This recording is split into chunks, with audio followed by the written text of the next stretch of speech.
to the Jam Session, where we explore enterprise technology across various tech domains. I'm your host, Cher Fox, and today we're going beyond the plug to talk about the invisible digital backbone powering the EV movement and the very real challenges of scaling it fast, smart, and securely. Electric vehicles are sleek, fast, quiet, and let's be honest, kind of the rock stars of the sustainability world. But while everyone's focused on the cars, it's time we talk about the infrastructure making them actually work. Because let me tell you, EVs don't charge on good vibes alone.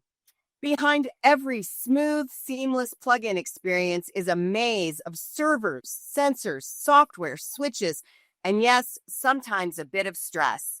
From grid balancing and payment systems to cybersecurity and charger uptime, the real innovation is happening behind the scenes. We will take questions toward the end, so please do enter them in the chat. But now it's time to charge up your brain and not just your batteries. I'm joined by a high voltage panel of experts who've been in the trenches, from deploying networks to defending them, and they're here to share what's working, what's not, and what's next. But let's kick things off first with quick introductions. Frank, please introduce yourself, your company, your role, and your favorite part about the EV-olution. First, hi, thanks for having us, and we're excited to be part of the conversation this morning. My name is Frank O'Connor. I'm the founder and CEO of Accelerate America. We are building out an EV charging network across the U.S. and working with partners to make that happen. We are not a manufacturer of chargers. We believe that the right way forward is to leverage the technology out there. Much like IT environments, very few people actually build the computers, but lots of people implement them. And so we're the implementers, not the builders. And I consider myself a systems integrator. I come from the IT environment. We integrate the software, the chargers, the backbone, the utilities to make all of that happen. What do I think? I have a moniker that I kind of started to utilize. It's charge where you park, don't park where you charge. So the idea is that you should be able to charge your car when you go somewhere, unlike the idea of having to go to the gas station to fill up your car when you have an ICE vehicle. What you want to do with the electric vehicle is you use it, you get to your destination, whatever that is. I'll tell you, this morning, I stopped at Panera Bread, charged my car. How long did it take to charge my car? It didn't, because I stopped, I got a cup of coffee, I had the Danish, I got back in my car and I left. I didn't spend any time charging my car. It charged while I was doing something else. And to me, that's the mindset shift that needs to occur. And as we build out the network and the chargers, that will allow the network to build out or allow the expansion of the overall ecosystem. So that's where I'm coming from. Wonderful. That's a great moniker. Devin, please tell us about yourself.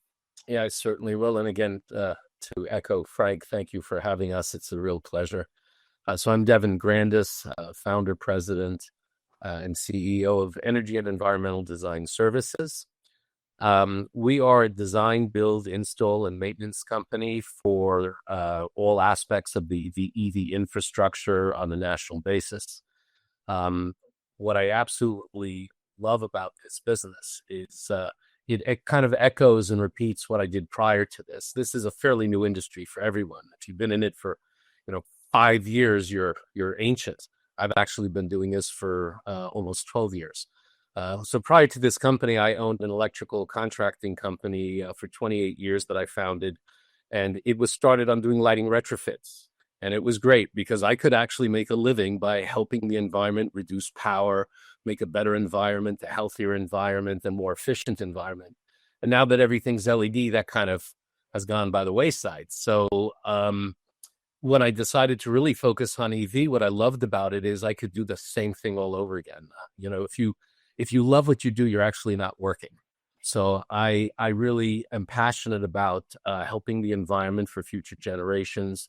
I could make a living by helping people reduce their range anxiety when they're considering to buy an electric vehicle by helping to create a larger infrastructure. Because one of the biggest hindrances in this industry is even today, there's more cars than there are available chargers.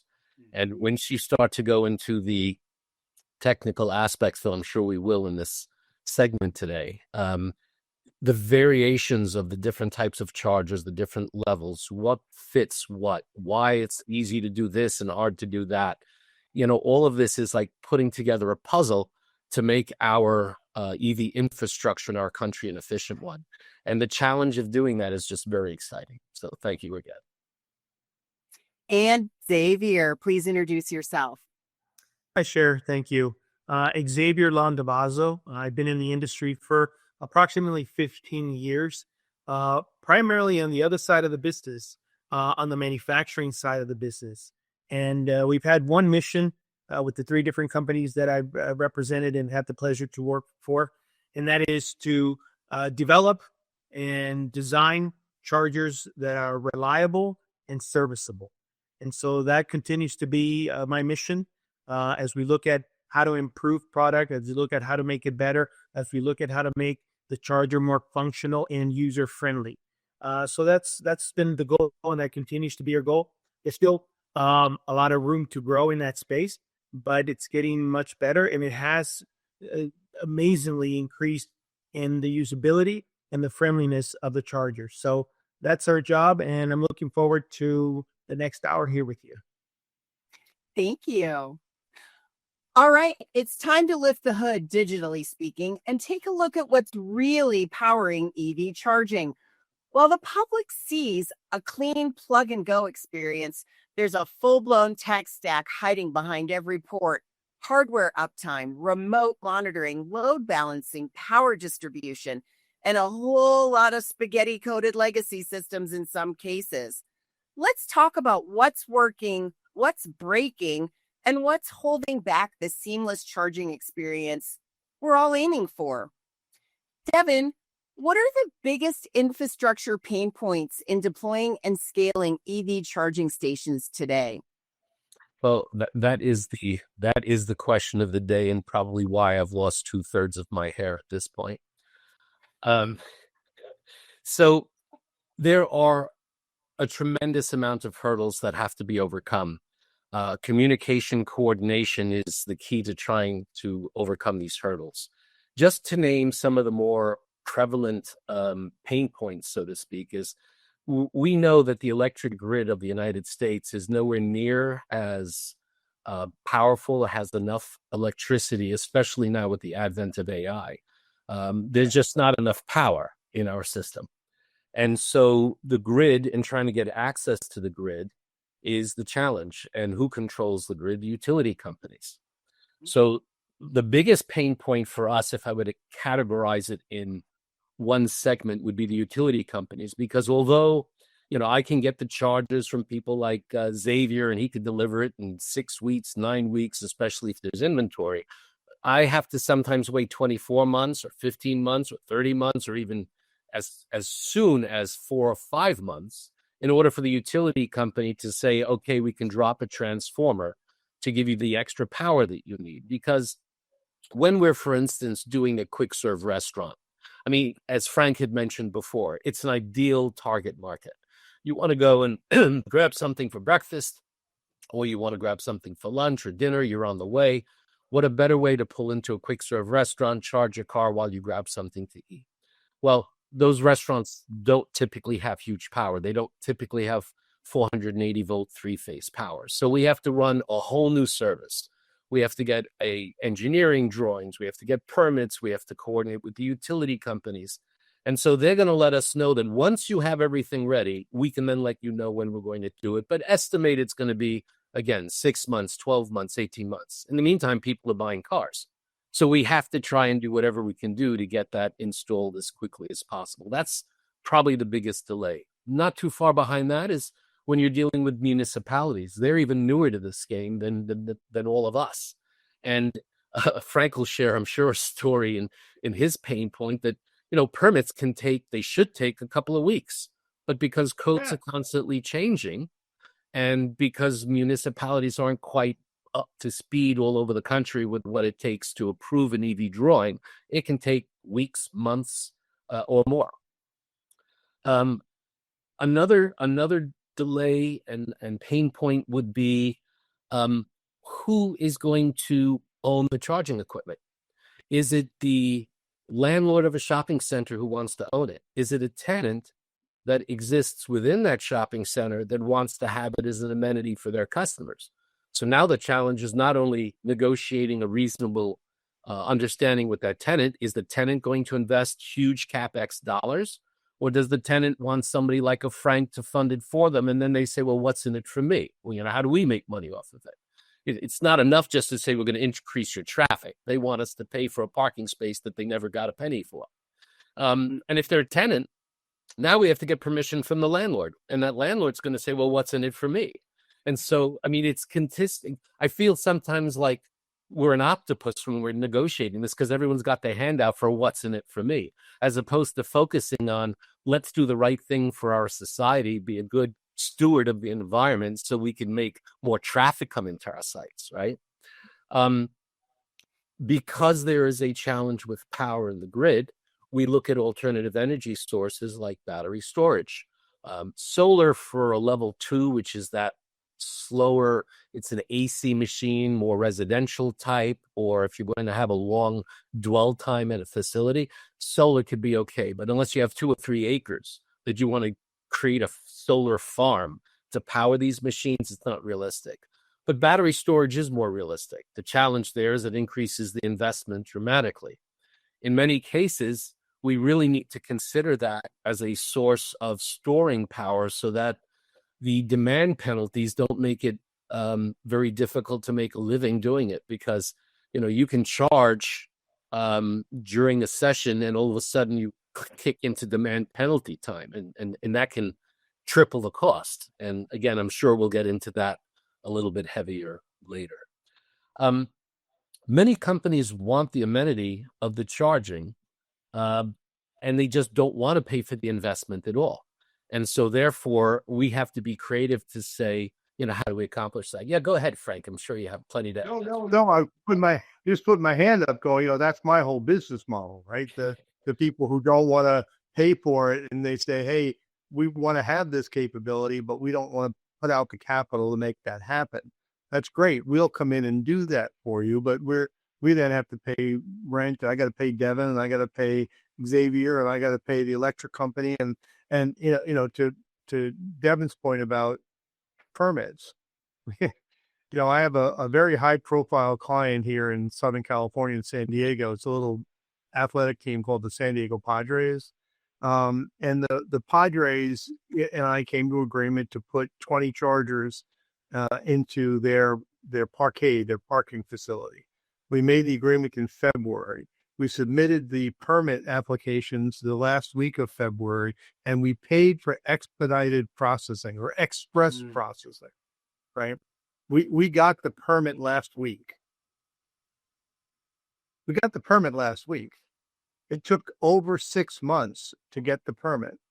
Now, since then, all the equipment is there, the conduit's there, the electrician's there, everybody's ready to go, and we'll have it installed in 2 weeks. So the installation, the Padres are saying, why did the installation take so long? Well, the installation is going to take 2.5, 3 weeks. But the permitting process took 6 months, right? And this is in an area in Southern California where you would think, hey, EV chargers are not something new. They're not something that they don't know what they're getting into. We have them everywhere. California has probably the highest number of EV chargers of any state in the country. And we make it hard to get it done. So these are the problems. These are the challenges that we see on a regular basis. And it makes it really, a difficult business because your client says, hey, let's go do this. Great. Let's go do this. Okay. Now when can we start? Right. And we do it. I have another one in Colorado. So it's not simply California, by the way. I've got a Colorado one that Xcel Energy has been taking months to determine where they're going to put the transformer, not if they're going to do it. And by the way, their choices are here and 4 feet over here. Okay. The whole space is 20 by 20 that they can put it in. So it's not a long conversation. I was on site with them in May, and I still don't have a plan from them, and it's September. So this is where the frustration comes in from my perspective, is the utilities are not aligned with what we're trying to get done. Those are the pain points. That's what we're running into. And I think, by the way, this is my own, it's because they don't have the power. They don't have the manpower. They don't have the equipment. So it serves their purpose to slow roll some of these things, because otherwise they're exposed for what they don't have. Anyhow, that's I don't know, Xavier, do you have anything? Sure. Oh, yeah, I agree with you guys. I think in the past, it used to be that you had to wait on transformers. You had to wait on the hardware. In fact, you even had to wait on the chargers. That was the issue. That was a challenge 2 years ago, 3 years ago. But right now, I agree with my colleagues that the challenge are three. Funding, right? It's more difficult to secure it. A lot of the grants are gone, whether they're federal or state. So funding would be one. Number two, getting power to the site. We're working with the utility companies. That is a lengthy process, anywhere from 6 months to 2 years, as Devin mentioned. And then number three, the permitting process. There's a lot of room for improvement there that could be expedited. So in summary, those are the three things that I think are the main pain points as it relates to building out infrastructure effectively. You know, one of the questions, Cher, that I'm constantly asked is, well, now that the administration, you know, good or bad, has taken away the free money and taken away the NEVI funding, or not allowing any new NEVI funding to go, and a lot of rebates have been changed.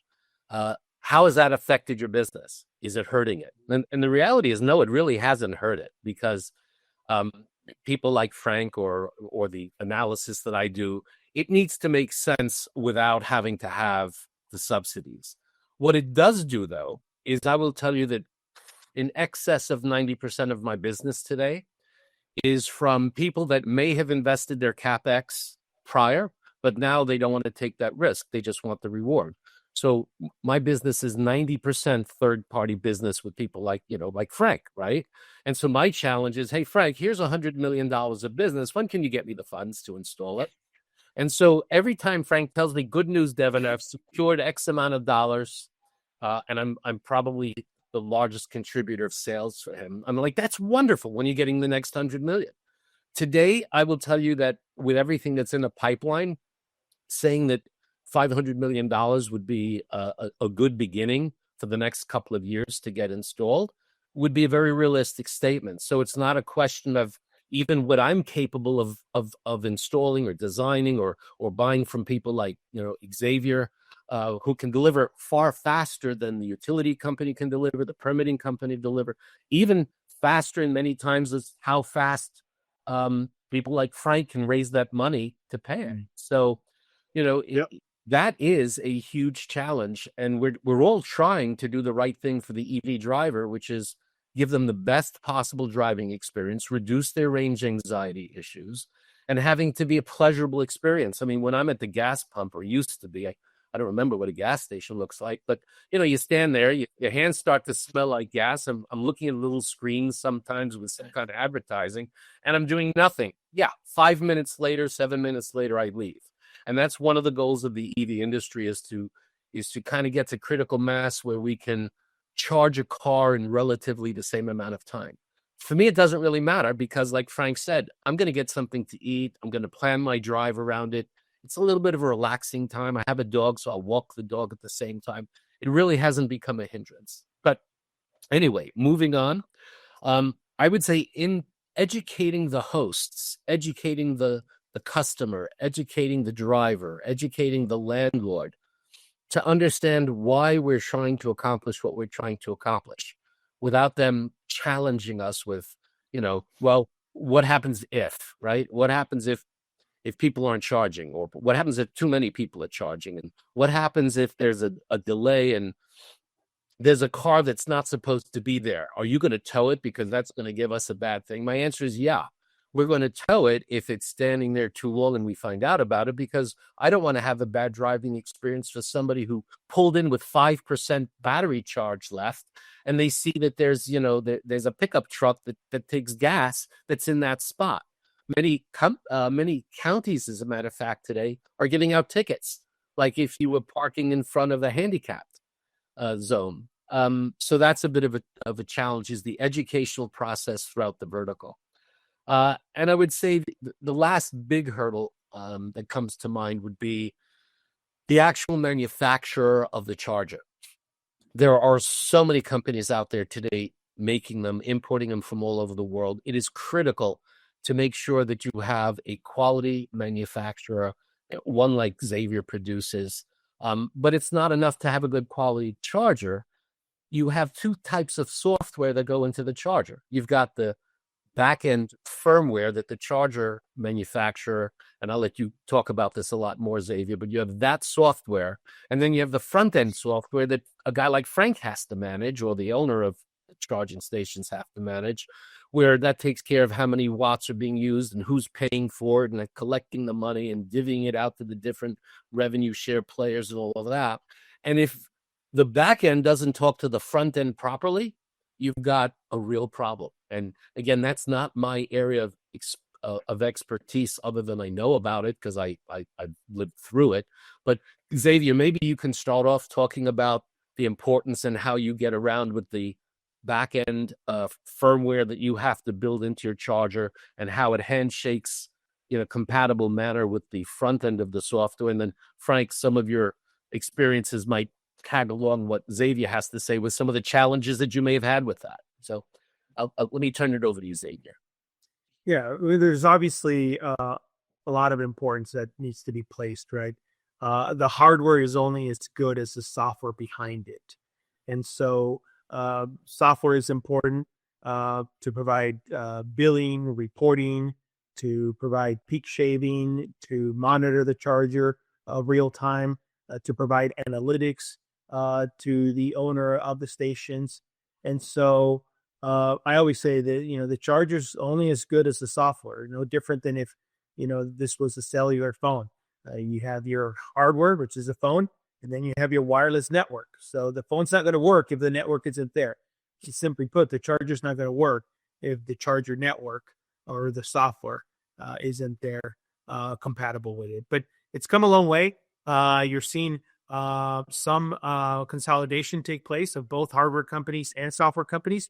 But the ones that are left are really top-notch, and you've seen a drastic improvement over the last 3 years. A lot of the challenges that we faced in the past with software are challenges of the past, and things are improving daily. Yeah, we see the same thing. I mean, we've had our issues, right? We've had some chargers where the manufacturer will push a firmware update over the air and make our charger get very, very chatty. And, we do a lot of things. We leverage, Internet of Things, IoT, because we're not typically connected to a wired network or even a Wi-Fi. We're typically connected to, 4G or some type of a wireless network like that. And the challenge with this is that, think about your own Wi-Fi. If you have a hotspot, it could be $50 a month for that hotspot. Well, that's $50 of charging revenue, and that's a lot compared to what maybe a lot of chargers can do. And that's, if you have 20 chargers, you could have 20 cards. So you have $50, and then all of a sudden you got $1,000 worth of Wi-Fi charges. That's really high. If you use an Internet of Things type of an account where, you have that kind of a SIM card, you have a much smaller number. Maybe it's $10 or $12 a month, maybe even less. But your data bandwidth or the amount of data, it becomes limited. And the challenge you have there is that when you get a firmware update from a manufacturer that is chatty, and your normal daily use of data is like 10 meg, let's say, and all of a sudden that one charger goes up to using 200 or 300 meg, or 100 meg a day, and I have a 1 gig, monthly contract for that that SIM card. Well, that works out great if I've got 10 meg a day and I'm going to use, 300 meg in the month and no big deal. It's all good. I got plenty of headroom. All of a sudden that card starts using 200 meg a day. 200 meg a day. You got 6 gigabytes. I did get one of these bills recently for 2 chargers for $1,300 worth of IoT usage. Okay. These 2 chargers in a year maybe make $1,300. So I just lost a year's worth of revenue because the manufacturer put out an update that was chatty and didn't do things correctly with the back-end software. That's a problem. So, we have to worry about that and build in, safeguards against that, and make sure that when the charger gets updated, that we actually, I'm a pilot too, right? And I'll tell a quick story. I have an iPad, and with the iPad, I have flight software. My flight software company will send me a note that says, we're okay with version, 17.3.3 from Apple on the iPad. You're okay to upgrade, because they want to make sure that their software works properly with the operating system. You're flying an airplane and all of a sudden your flight deck software doesn't work correctly. You've got a problem on your hands. It isn't that different, frankly, when you're doing it with the cars. If a car, you think about the user experience. I pull up, somebody pushed an update out last night. I've been using this charger for weeks. It works every time I come, once a week or twice a week. I charge my car, everything's great. Last night, somebody sends out an update over the air, does a firmware upgrade to my charger. I go to plug in, it doesn't work. I get no real errors. I don't know what's happening. Really frustrating. And by the way, like Devin said, and out there I got 5%, left in my battery. So we talk about range anxiety, right? It's like pulling up to the pump and it says last gas for 24 miles. And there's a big sign that says out of order. And and the lights are in your car, right?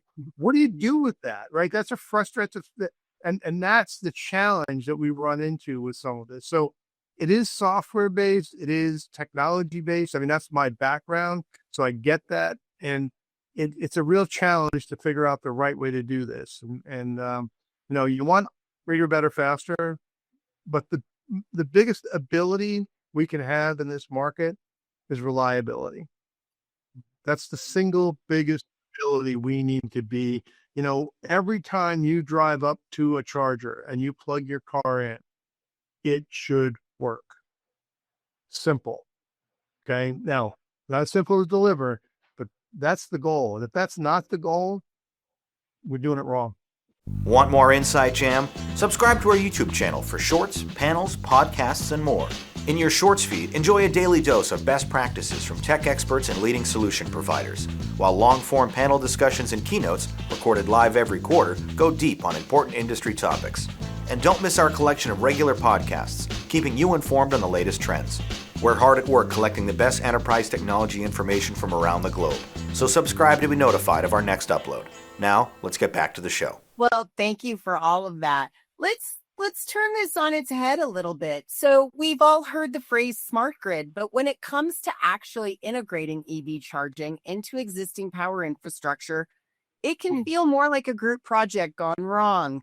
Between the demand forecasting, utility coordination, and the real-time load shifting, the dance between chargers and the grid is anything but simple.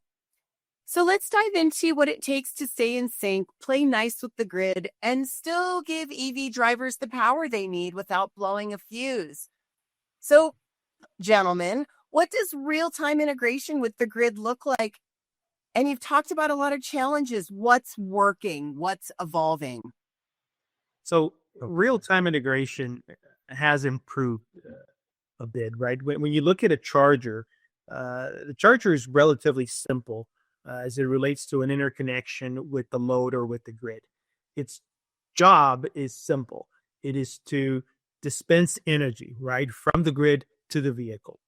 Where things get a little bit more complicated is when we introduce things like vehicle to grid or vehicle to everything, because now there's integration that needs to happen in real time between the charger and also between the utility company or the grid. So that's when things need to get smart, because there's demand energy response that is going to be required. But what I can say is that things are getting better. There's some really cool things that are happening right now, especially within the school or school district space, where you have, in some cases, hundreds of buses that are sitting idle, right? So the school industry, if you will, or space has been very proactive in adding vehicle to grid chargers. So not only are they able to charge the charger, but they're also able to pull energy from the battery of that electric bus and send it back to the grid when that vehicle's not in use. And so in order to do that, there is some real-time integration that's obviously required. It's getting much better. There's in California numerous examples of this taking place real time. And also when you consider the fact that, let's say over the summer, when the kids are not in school, these buses are just, sorry, getting too excited talking about the grid. That was my coffee. Oh, I saved it. Sorry. But, or was I? Oh, yeah. So during the summer when kids are in school, these buses are just sitting idle. So think of 100 buses, 100 batteries, usually an average of about 200 kWh battery packs that we can use in the event of an emergency, that we can use to offset the grid, if you will, when it's on a high demand. So that's when real-time integration becomes really important. You know, some of the challenges are that we're working through some of the bugs. We're working through a seamless integration between the charger and the utility companies. Some utility companies are a lot more progressive than others. But, you know, we tend to work with the ones that are. The ones in California tend to be very engaged. The PG&E comes to mind. SCE comes to mind. SDG&E comes to mind. And so the goal is to continue to work with the utility companies so that at some point, not only school buses, but any electric vehicle is able to not only take a charge, but also be able to send energy back to the grid. Frank or Devin, I'm not sure if you guys wanted to add to that. Yeah, I think the other piece is the usage, right? Because there's some incongruity with the law, with the way that charging gets paid for versus how it actually happens. That can be really concerning, you know, and I look at it from a business perspective, right? But if in California, and it may be in other states as well, I just have to be more familiar with the rule here. Whatever charge we have time of use charges from the utility. So the utility can change the rate for the charge for the cost of a kilowatt of electricity, you know, multiple times in a day. Now, California, we are famous for lots of things, including having some of the highest electric rates in the country, which, you know, is not a badge of honor, by the way. It's just a badge. And the daytime rate, peak use rate, can be as high as, you know, 50, 60, 70 cents kilowatt hour. The cost for the electricity, not talking about the cost for charging the vehicle. And the rate just prior to that, the off-peak rate might be, and I'll just use round examples, it may be 20 cents a kilowatt hour for me to do off-peak. It might be 45 cents a kilowatt hour to do peak. That change happens at 2 p.m., right? All right, I plug my car in to charge it at 1:58. The rate that's assigned to that charging session is the 20-cent rate.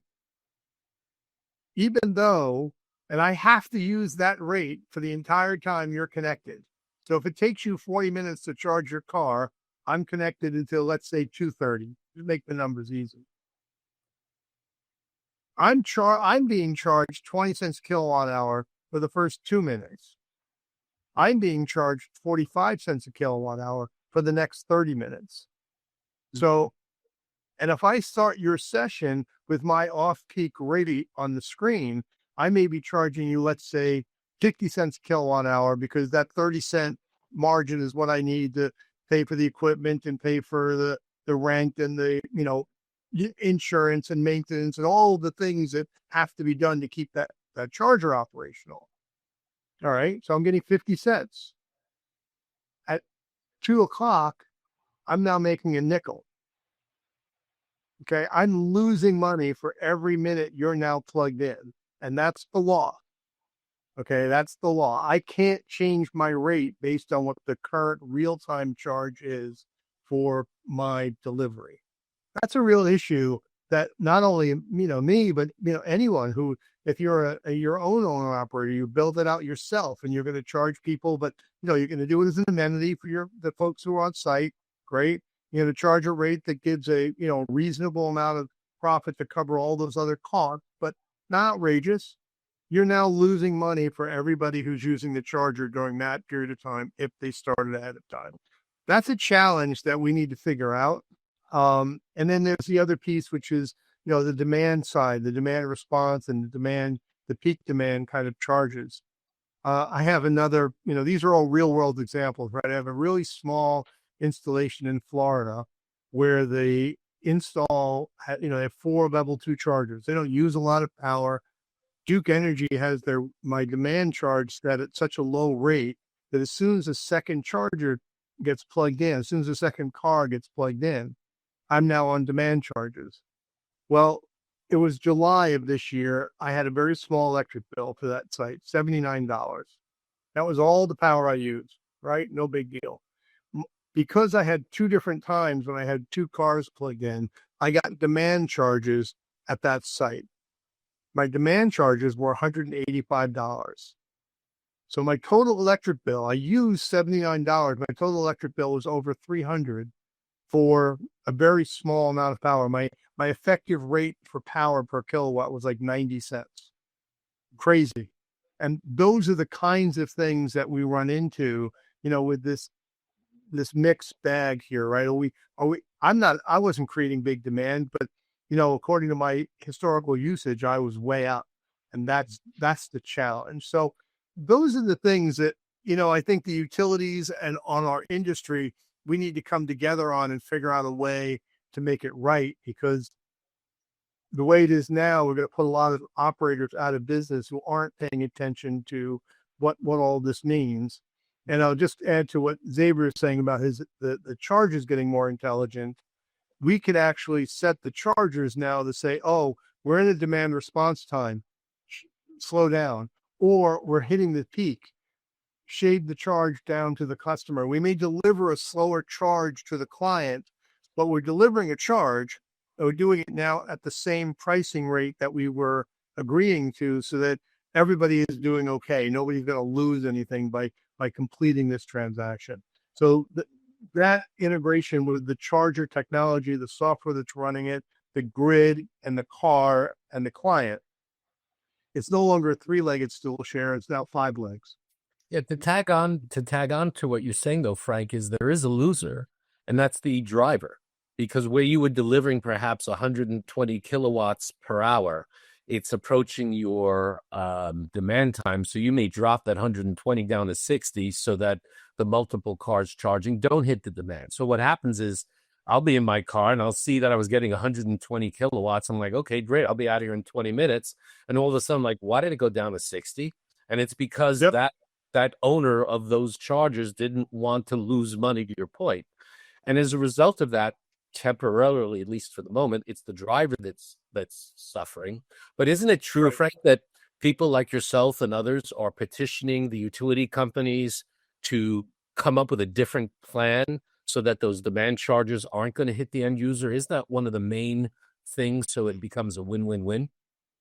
It's hard, but we talked about AI, briefly a moment ago, and the challenge is that the power demand by the market in general, outside of the EV space, is so enormous. And the AI space, the AI data centers, they honestly don't care if they got to pay $1 per kilowatt, because the economics of what they're doing are very, very different. So we're competing with somebody on the one hand who says, charge me whatever you want to charge. Oh, and by the way, I'll take whatever you got. and we're trying to, take reasonable amounts and deal with the demand response and deal with the peak shaving and all of the things around that. But we have to make money on the margin. We're not making money on, all I'm doing is selling power. All Xavier's charges are very sophisticated extension cords, right? We're taking the power from the grid, we're converting it to some other method of power and voltage so it matches what the car wants, and we plug the car in. And that's what we're doing. And if, we only make money on, okay, you're going to buy 100 kilowatts, I'm going to deliver 100 kilowatts, I'm going to charge you by the kilowatt. Lots of laws around the country now where I can't charge you for a session. I can't charge you just for time. I have to charge you based on some empirical number, which is a kilowatt. And so the only thing I have to do is make money on that margin. And I think, for the listeners here, there's an economic model here. Level 2 chargers, long dwell time, AC chargers, going to charge your car overnight, 6 hours, 8 hours, something like that. They're going to cost fully installed around $15,000 or less, maybe 10, maybe 12, something in that neighborhood, fully installed, because there's electrical work and everything needs to be done. And I'm not going to debate the price. It's that kind of a number. Level 3 chargers, I'm pulling off the freeway. I want to get plugged in, get charged in 15 minutes to a half an hour, get going. I'm on my way. These chargers cost $200,000, $150,000 fully installed. So there's a 10x multiple on the cost of the equipment. And I like to tell people, you want 4 charging ports in your parking lot. That's great. It's going to cost me $500,000 to install it, and I'm going to get paid back 50 cents at a time. Right? That's what so I have to deliver 1 million kilowatts of power in order to get my money back and have the capital retired that was required to deploy that site. That's a lot of kilowatts. And by the way, at 50 cents a time, I didn't make any money.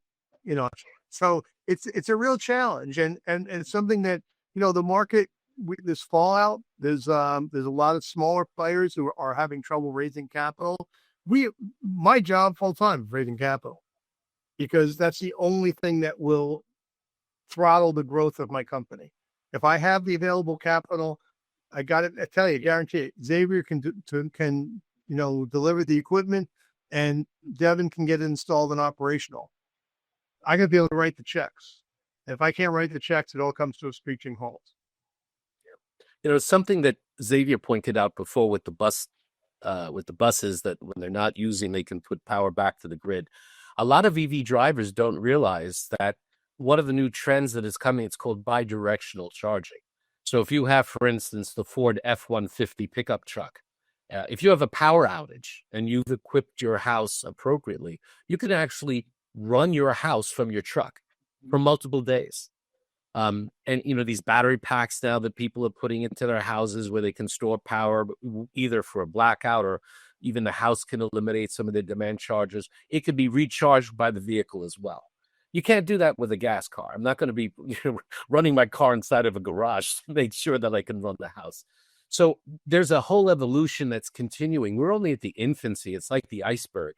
We're at the tip of the iceberg for all these different sustainable things that are really exciting. And people who are considering buying electric vehicles should look beyond the fact that, it's going to take me 30 minutes to charge my car. Because there's a lot of other benefits, both environmentally, if it's the right type of driver, to also making it more convenient for them. So I just wanted to tag on to Xavier's comment before. Thanks. Unlock better leads through Solutions Review events. Welcome to Data Demo Day. Expert Roundtable, Solution Spotlight featuring Monte Carlo, Cohesity, Denodo, Cloudflare, High Gear, Broadcom, Next Things. Boost your brand with a webinar that shares comprehensive use cases, real-time product demos, and an interactive Q&A. All broadcast live to LinkedIn, YouTube, and Zoom from our Boston studio, or even on location. Fill your sales funnel with high-quality targeted leads. And contact us today by visiting solutionsreview.com/virtual events. Well, I think we've heard that it's not just about the electrons. It's also about the experiences. And sometimes the biggest headaches in EV charging aren't technical. They're contractual, operational, and sometimes entirely human. From flaky payment gateways and charger ownership disputes to cybersecurity blind spots and confusing user interfaces, there's a lot that this industry is fumbling through. So let's talk about the messy middle, where IT compliance and those customer expectations collide. So, gentlemen, how secure is today's charging infrastructure? And what role do data ownership, billing integration, and compliance play in implementations? So, guys, I'm going to jump into this. This is like my wheelhouse here, right? Devin's like, look, I deal with wires, man. I don't deal with this stuff. But I come out of the IT industry. I was in it for years, and data security, data reliability, storage, all of that is absolutely key to what we're doing here. I mean, my role in doing leases and having agreements with site owners is, very often they'll have a revenue share of some sort, or a rent, or a combination of the two, and being able to report accurately how much that space was used by how many people were repeat customers, what we're doing with the customer, having all of that data available is absolutely key. We work with some really large companies, and I'll tell you that this is a perfect example of why the cloud makes sense, because, these are Internet of Things devices, as I was referring to earlier, and these devices just simply need to talk back to a home gateway, and that home gateway will provide the gateway for payment. It will capture the information about the vehicle. Share a little bit. Some people may or may not know this. When you plug your car in to a charger, there's a couple of connections that are made. One is the electrical power connection, right? So we can charge and discharge and understand all of that. The other is the data connection. I now know a lot about that car, right? I know a lot about that car. I could tell you, the VIN number. I could tell you, where it's been lately. There's lots of information. Now, we don't take that. The standards doesn't necessarily allow for the standard, but that information is all there. And when I do work with a QSR, like I've got a couple of very large contracts with QSR, quick service restaurants, where, integrating with their app so that when you show up at that location, you go to the charger, you scan the front of it, or you identify in your, Frank's Burgers app, right? And you say, oh, I'm getting a burger and I'm also charging my car. Well, when you start the charge, maybe you get a coupon back. Maybe you get, a discount back. When you're there and the charger is saying, hey, I've got 5 minutes left or 10 minutes left, maybe you get a push notification that says, hey, refill your drink or go buy another drink before you leave. Your charge is almost done. There's a way to use that data to enhance the relationship between the client and the host. Can I drive more revenue per visit for each person who comes in? Great. Can I get people who go there now because they wouldn't come to your restaurant in the past because you do have a charger there? And so I need a charge, and I got two restaurants in front of me. One doesn't have chargers and one does. Well, I'm going to pull up to the one who does have a charger. I can charge my car and get my burger. So I like Frank's Burgers because, they've got chargers, right? That data is a shared pool of data. There's some of that data that, the client is going to get so that they understand the relationship that they have with their customer. And some of that data we're going to get so we understand the relationship we have. And some of it we're going to have with the client so that we understand what the relationship is with that site. All of that data is in the cloud. It's all in a database. It's all queryable. None of that data is stored in the local machine. It's all transient. All right. So there's a security issue there that says, hey, the only way you get access to our data channel is by having a car plugged in, because that's when it turns on. If there's no car plugged in there, the IoT device is turned off. I don't want to be sending data back and forth at $100 a gig or whatever it is, because it's going to cost me too much money. So we shut it down. The same with the data that's going back and forth. We try to packetize it, make it as small as we can, and get it out the door. but the data connection only exists when the car is connected. There is no data stored in the local machine other than operational data for the machine, logs for the machine. Did we have a fault? Did we have a problem? Was there a cable issue? Was there a power glitch? When did we restart? All of that data, all of that diagnostic data, because that helps both me as the operator and Xavier as the manufacturer to understand how is our equipment working. And as I said earlier, the biggest ability that we have to worry about is reliability. I need that thing to work every time it plugs in. I drive an EV, most frustrating thing in the world to me. I go to a very high visibility site not far from here where that Panera is. About half the time, 2 of the ports aren't working.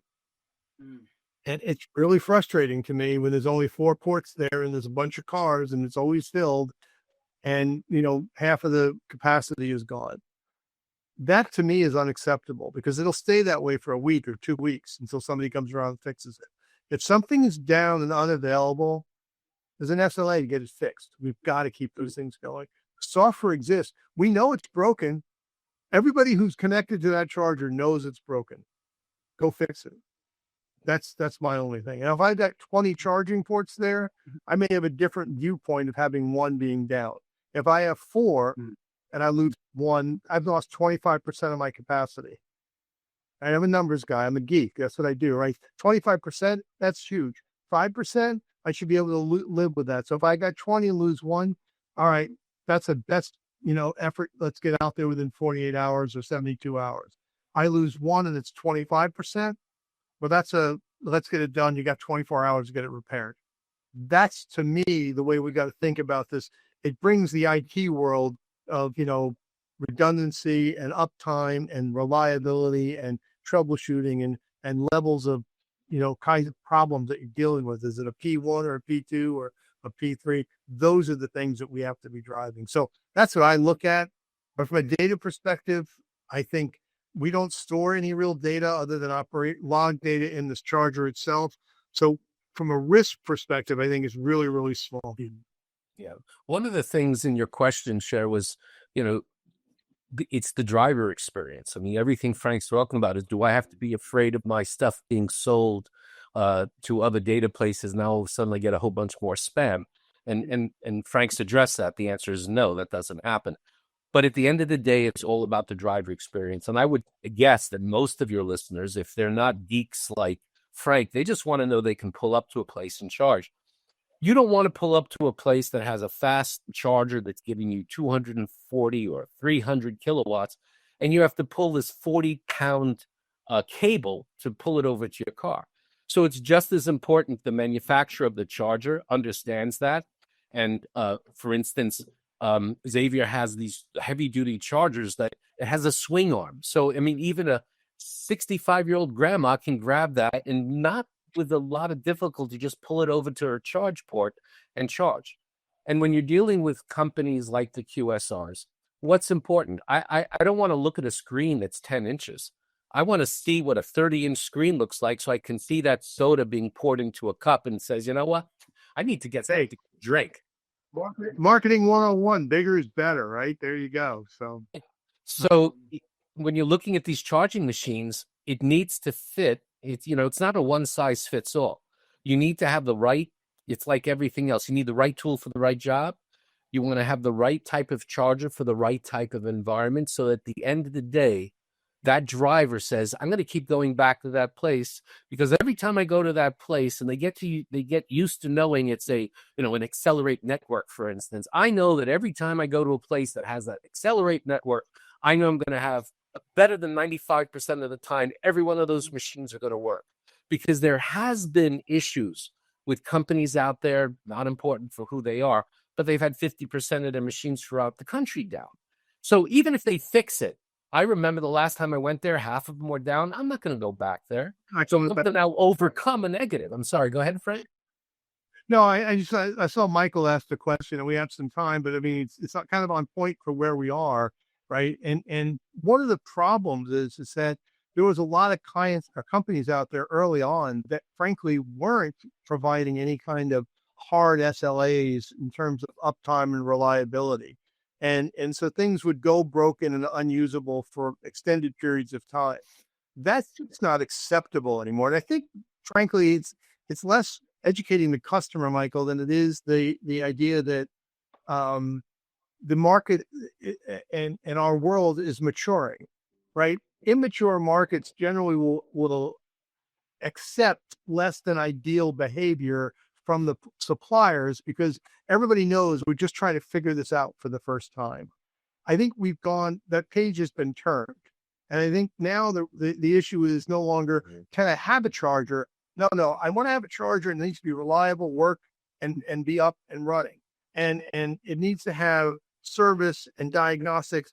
I'll defer to you, Xavier, but I would tell you that 7 to 8 times when a charger faults, it can be diagnosed, reset, and resolved remotely. It doesn't need to have a dispatch. Clearly, somebody comes with a machete and chops the cable off. Guess what? I'm sending somebody out to replace the cable, right? That's not going to change. But a lot of the other parts and pieces, these are solid state machines for the most part. They shouldn't be unreliable. It's likely a software glitch or a power glitch or something that put the system into an unstable state. You should be able to recover from that remotely and get the thing running again. It's the software on the back end that needs to recognize that that's happening and then do something proactively about it so that it brings it back online. Does that answer your question? I hope it does. Yeah, Michael, I agree with you. I think what you saw in the past too were a lot of, including CPOs, trying to save money, owner operators of chargers, and they would not get an extended warranty plan, or they would not get a service plan. So you had a scenario where the hardware manufacturer was not servicing and maintaining the equipment, and the owner had limited knowledge on how to service and maintain the equipment. What you're seeing now is a move towards offering a warranty that also includes a service plan with it. And this is already being done in Europe. If you buy a charger in Europe from a manufacturer, you're going to get a 2-year standard warranty that includes service with it. So that means that parts and travel all included. And you're seeing a shift here in the United States where you're going to start to see hardware manufacturers, we're one of them, that are offering a warranty to their key customers. That includes a service plan as well. So you increase the price of the charger a little bit, but what you get out of it in the long term is customer satisfaction, a much better user experience when going to a charger, because there's no question as to who's servicing that when and if that charger happens to go down. In addition to that, the reliability of the chargers now much greater as components are getting better, as the industry matures, as we all are a lot more educated on the equipment and the chargers, and also customer expectations. I just want to jump in real quick, Cher. I know we're getting close to the end here, but I wanted to say that, one of the things that we do in building out our network is we're buying at least a 3-year, typically a 5-year warranty with service as part of the purchase of the equipment. So I don't have to worry about the capital cost for that down the road. I build that into my model and into my capital costs up front, so that when I look at this and look at service for the next 3 to 5 years, it's already built into my model.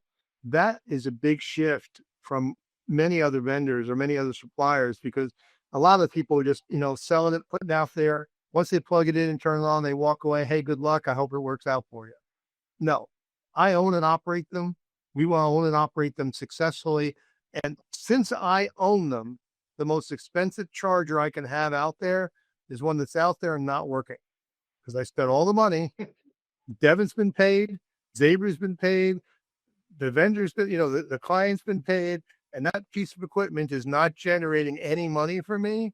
That's incredibly expensive. So making that work is my, huge focus for us. Yeah, not only that, but Frank, think about it. When we create leases for 15-year terms or 10-year terms, by year 8, I think, Xavier, you say a good quality machine has a life expectancy of 7 or 8 years, which means on a 15-year lease, you're now spending the money all over again, putting in newest technology, spending the money all over again. The infrastructure hopefully can stay there because you don't need, different size wires, but you're going through that whole exercise again, putting more money back into that same site to ensure that you're technologically up to date, maintaining competitive nature with what's happening in the world. And so it's not only the warranty period, it's making sure that you have to refresh these sites to keep them up and running. Yep. Understood. Well, that was a fully charged conversation. A huge thank you to our panelists for giving us a peek behind the charging curtain and reminding us that the real magic of EVs isn't just in the vehicles, it's in the invisible systems keeping them powered, safe, and scalable. Xavier, how can viewers best get in touch with you virtually? The simplest way is LinkedIn. Xavier Landavazo, that's Landavazo. And it should be the only one with that long last name. Wonderful. Devin? You could do LinkedIn, or you could get my email at Devin, Devin.Grandis, Grandis, at and the word and eds.com. So it's energy and environmental design services.com. Great. Thank you. And last but certainly not least, Mr. Frank. Hey, thanks, Cher. You can get in touch with me from my email. Probably the best way is FOconnor, OCONNOR, at accelerateamerica.com. That's XLR8 America.com. Or my LinkedIn profile, which is I'm Frank O'Connor 1. The first time I've ever got the 1, so it's the LinkedIn is Frank O'Connor 1. You must have joined the party late. There was another Frank O'Connor that got the wreck that one. Still remember 1 though. You are number 1. Always to me. Well, that's a wrap on this episode of the EV-olution. From grid integration nightmares to charger uptime dreams, we covered it all and probably gave a few utility managers heartburn in the process. What did we learn? EV charging infrastructure isn't just about plugging in. It's about planning ahead, patching systems, and partnering across disciplines. It's part IT, part electrical, part diplomacy, and somehow still never boring. So if you're still picturing EV chargers as glorified power strips, I hope today we flip that switch. To our listeners, thank you so much for joining us. If you enjoyed this episode, be sure to subscribe and share on your favorite social media channels. And join us again next Friday when Insight Jam hosts 3 super sessions focused on using AI in the enterprise, covering the areas of data, building AI infrastructure, and cybersecurity, starting at 10 a.m. Eastern. Until next time, stay powered, curious, and always be evolving.